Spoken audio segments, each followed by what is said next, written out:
All right, boys and girls, I'm going to show you how I can do the beginning of my story.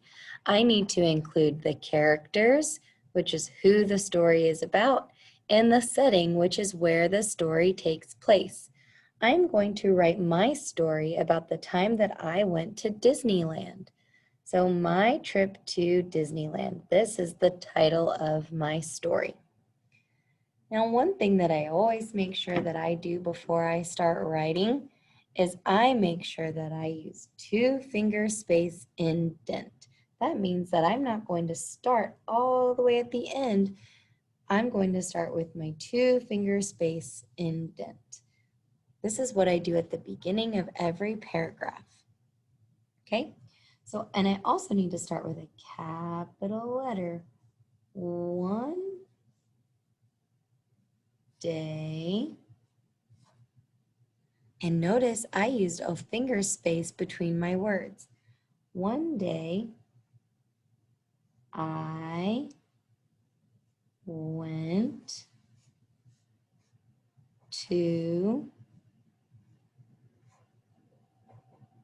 Disneyland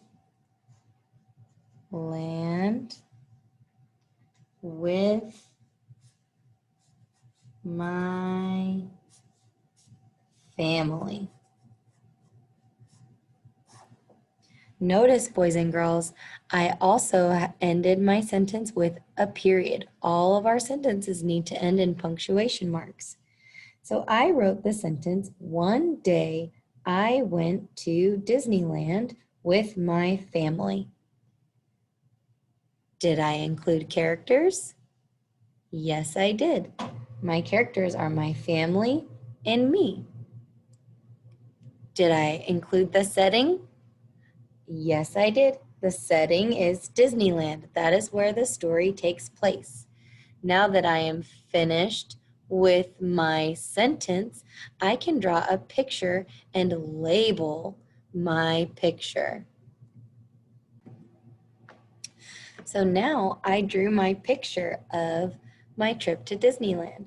I drew the castle, I drew Mickey Mouse, and I drew my sisters, me, and my brother at Disney World or Disneyland. Now it's your turn to write your beginning of your story. Don't forget to draw a picture and label in your picture so it will help your reader to know what they are looking at and what they are reading about. We will always be able to add more detail. If you've got crayons, feel free to color your picture as well. Good writers always add lots and lots of detail to their pictures and to their writing. All right, kiddos, I'll see you tomorrow.